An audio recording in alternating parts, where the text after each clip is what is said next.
वालेकुम रहमतुल्लाहि वबरकातुहू। दोस्तों वीरो भरावो की हाल चाल है, ठीक हो, खैरियत नाल हो। अज ही साढ़े कोल हाफिज इश्तियाक साहब गाजी ब्रदर्स तो आए हुए ने, इन्होंने बच्चे दिखाए ने। मजीद इन्हों की राय भी लाँगे तो अगे तो कोई इन्हों को मुशावरत भी लाँगे ताकि बेहतर तो बेहतर हो सके। हाफिज साहब तुसीं बच्चे देखे थ्रू आउट आम नॉर्मल हालात देखो, तुसीं प्रोटोकॉल भी यूज़ कराते हो गए, यकीनन बहुत सारिया चीज़ां वो असीं तुहाडे कोल रहनमाई लाँगे, पर आम नॉर्मल रूटीन ये साढ़े बच्चे कोई 6 महीने का, कोई 7 महीने का, कोई 8 महीने का, तुसीं इन्हां दी ग्रोथ कैसी पाई है? माशाल्लाह बहुत अच्छी है, अच्छी ग्रोथ है माशाल्लाह इन्हां दी और ठीक जा रहे हैं। आम रूटीन के फार्मर जिहड़े ने उन्हां नालों मेरा ख्याल है कदरे बेहतर है, बहुत बहुत बेहतर है जी। ਜਿਹੜੇ ਫੈਡਨਿੰਗ वाले हैं ना उन्होंने की निस्बत थोड़ा जिहा घट है, सही है, लेकिन ਜਿਹੜੇ आम मतलब जिस तरह पाना टाइप ना ਜਿਹੜੇ जी नॉन कमर्शियल ने उन्होंने नालों बहुत बेहतर है माशाल्लाह जी, बहुत ज़बरदस्त। बहुत शुक्रिया। आओ जी दोस्तों, नाले हाफिज इश्तियाक साहब को कुछ मुफीद मशवरे लैने आ ते नाले जनाब तुहानू सारिਆਂ ਨੂੰ ਅੱਗੇ हाफिज साहब ਨੂੰ दिखाने। हाफिज साहब ਇਹ ਜਿਹੜਾ ਸਾਡਾ किंग है जी, तो किंग का माशाल्लाह लंबाई बड़ी जे, कद बड़ा जे। चल पुत्रो ए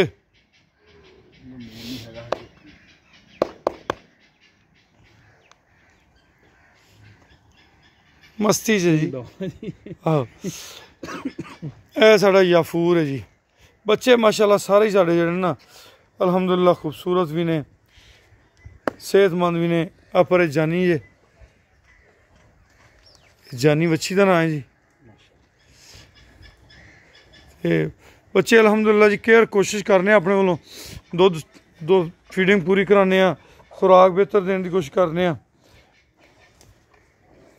ये जनाब साढ़ा चैंपियन जी, ये साढ़े दोसे साहब ने। इन्होंने जनाब असी जालियां भी चढ़ाइया ने, पर इन्होंने कसम खाधी है कि धुप कर देनी, छां रहन नहीं देनी। माशाल्लाह तुसीं देख रहे हो साहीवाल दे भी, साहीवाल है जी, साहीवाल भी चंगा सेहतमंद ते कद काठ वाला बुल बनया है।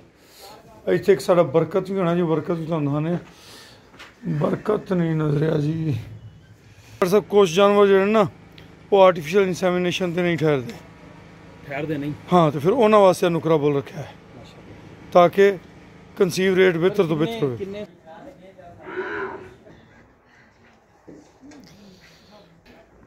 अच्छा, तो एक तो मैंने ये दसो जी कि गाजी ब्रदर्स को केड़ी केड़ी चीज़ होंदी है, केड़े केड़े आइटम ने, ताकि आम फार्मर भी उन्होंने को फायदा हासिल हो।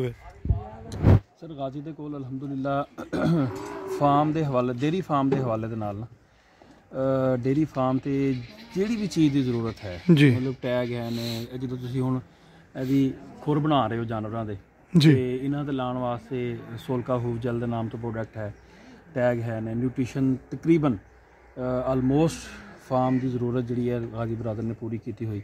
उहदे विच फिर एक ग्रुप होर आ जाता गाजी दे कोल जिहड़ा इंजैक्टेबल का है।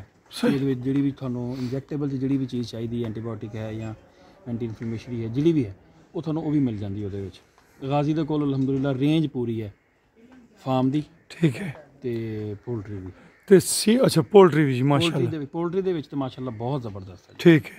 तो गाजी ब्रदर्स को सीमन केड़ा केड़ा अवेलेबल है? सीमन सर गाजी दे कोल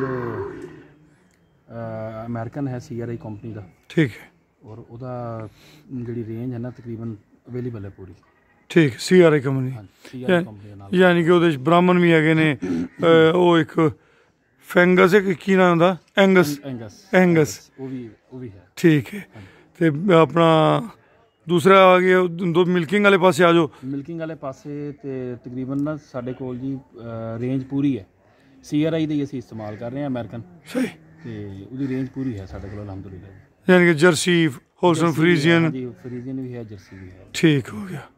लो जी दोस्तों, तुहानू कोई भी सीमन अगर इस्तेमाल करना हो तो CRI एक अच्छा बाएतमाद ना है, तो तुसीं ओहदा सीमन यूज़ कर सकते हो।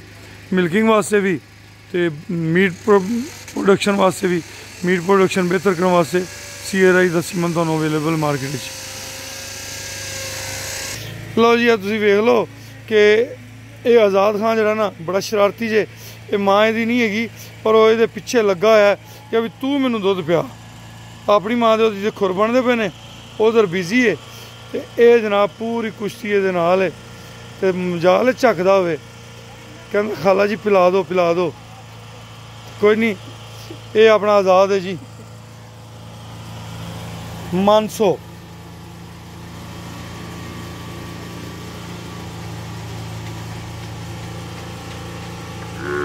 ਲਓ ਜੀ ਅਖੀਰ ਉਹਨੇ ਮਨਾ ਲਈ ਜੇ, ਕਿਉਂ ਜੀ ਮਨਾ ਲਈ ਜੀ ਅਖੀਰ। ਦੇਖ ਲਓ ਇਹ ਮਾਂ ਕੋ ਨਹੀਂ ਜੇ ਮਾਸੀ ਹੈ, ਤੇ ਉਹਨੇ ਕਿਹਾ ਵੀ ਨਹੀਂ ਹਟਦਾ ਨਹੀਂ ਹਟਦਾ, ਤੇ ਅਖੀਰ ਪਿਆ ਹੀ ਲਓ, ਕਿਹੜੀ ਗੱਲ ਹੈ।